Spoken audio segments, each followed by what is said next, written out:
Hey guys, this is Melissa from the House of Plaid Fuzz, and today I'm going to walk you through my 2018 budget planner. If you're new to my channel, please go ahead and subscribe so you don't miss any of my new content, and if you're not, welcome back. Today I'm doing a collaboration with a few other really great YouTube channels, and I'm going to leave the link to that playlist below.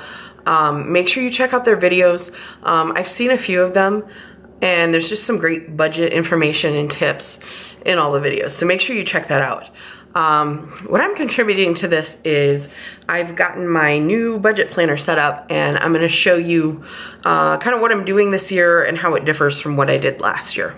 So last year I used the Erin Condren Deluxe Monthly Planner, which a lot of planner people do for their budget. And you see I have the custom cover here, but basically I just did, I would put my bills in the monthly view.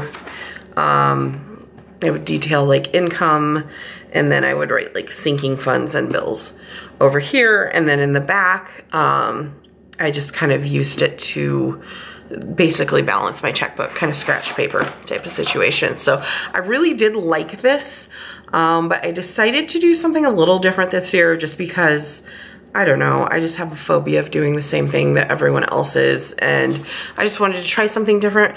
Plus, I did get some comments just about the cost of this planner, and not everyone felt that it was super accessible, so I just kind of wanted to experiment. I went this year with the Erin Condren Monthly Planner, not the Deluxe. So this is not ring bound, it's whatever you would call that bound. It's a little bit cheaper. I, off the top of my head, cannot remember the price. I know I got it on a sale. I think I maybe paid like 20 bucks for it. Obviously I customized the cover. This is a Dave Ramsey quote. It says, "It's never too late to turn things around. You are the only obstacle." And I thought that was so appropriate for my family, because we've followed Dave Ramsey for a long time, but we are really our own worst enemies. And we've really just been kind of treading water for a lot of different reasons. But this is the year that we're finally getting back on the wagon and really hoping to make some progress. So, definitely a pro of this particular planner is that it is cheaper than the one I was using last year. I like that it is a really compact size, and there are some things I like about the layout. The major con of it to me is just with the binding. You can kind of see, like, once it's open, it doesn't like to stay open, and it's, I don't know, kind of messed up looking. You know, honestly, I think my greatest advice to you would be, you know, don't wait until you have a specific planner. The main thing is to get on a budget. You know, having a certain planner might make it easier or more fun to track, but really you could take like a yellow legal pad and put these same principles into practice. So, you know, if this is not in your budget or whatever, don't let that hold you back. It's just the general principles that are really what is going to make you successful. So I put, you know, our last name, family budget, 2018 down here. I don't think I'm going to actually hang on to these year to year, but in the event that I wanted to, it just makes it easy to reference back. Obviously, we just have kind of a cover page here. Now on this page, this is something new that I meant to do last year that I didn't get done. And I've kind of copied a lot of, I guess, budgeting planners here, but I've taken these kind of transparent dots and I've color coded them on this yearly calendar. Like the pink ones indicate like when our homeowner's warranty comes due. The blue is our auto insurance, which we pay twice a year. Green is Amazon Prime. The yellow is the insurance for like the pipes leading from the house to the street and the water main, should that burst. And just kind of those things, they like auto draft from my account, but especially the insurance on the water pipes, that's one I'm never quite sure when it comes due. And you know, it's not a huge amount. It's not like I'm overdrawing myself, but it's just going to be nice this year to have a little bit of a heads up that that is coming out. And I may actually add a few more things to this as the year progresses. These are just kind of the things I thought of off the top of my head. As we flip the page here, it's just details all the holidays for the year, which actually is kind of specific to budgeting, because like, you know, Christmas, things like that, Mother's Day, these are all holidays that you're probably going to spend money on. So on this page, I went through and I wrote out, like, in January, it's my anniversary, my mom's birthday, my nephew's birthday, and just each month I went through and wrote down the holidays, birthdays, things, and only the ones that I will actually be spending money on, just to kind of give me a kind of an overview at a glance of things that, you know, I want to make sure our budget is adjusted for. And then we have the monthly pages. I do like how kind of simple and minimal this is. Last year I used stickers to write out my bills on these pages. And again, I just kind of wanted to come up with a system that was going to be accessible, whether you buy this planner or whether you go to the Dollar Tree and buy a planner. So I just did it with pen. I just used the Papermate Inkjoy gel pen in black. And I just wrote out, my husband gets paid on Fridays, so that's my main bill paying day. And so I just break down our bills per paycheck of what I want to pay. We do have a few that are just auto taken out, so I write those down as well. But that makes it so easy for me on Fridays when I sit down and pay bills and kind of go over the budget to see, okay, this is what we're covering this week. And just make sure everything gets paid, basically. And then over here in this column, I'm going to be keeping track of specific income. My husband gets paid hourly, but he works a lot of overtime, so his checks actually do vary quite a bit. I have quit working outside the home, but I do have a few side hustles.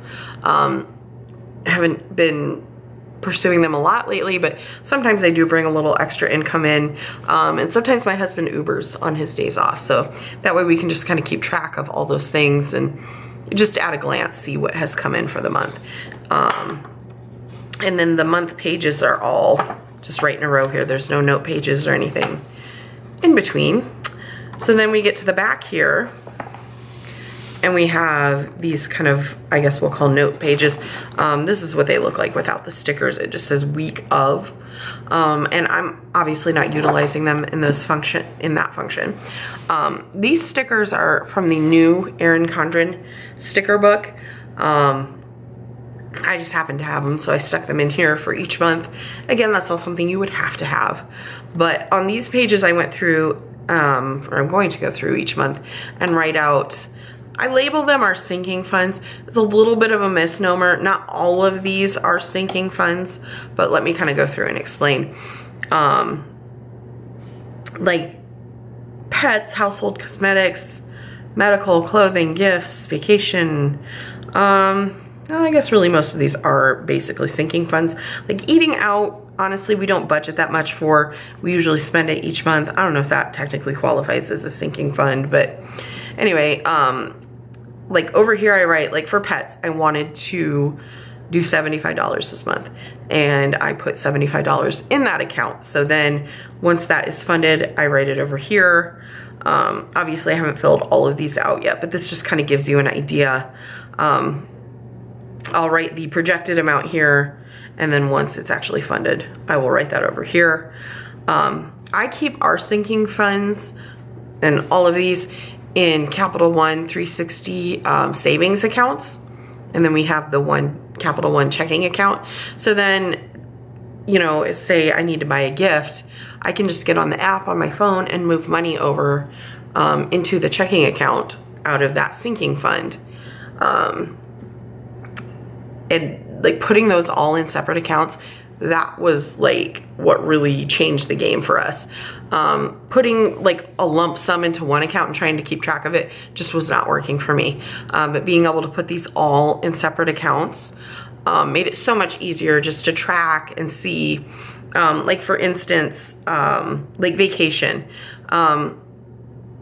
it's so much easier to see how that's piling up and where we're at. And, you know, if we get closer to a vacation, like, oh, we're short, okay, we need to up our amount this month or whatever.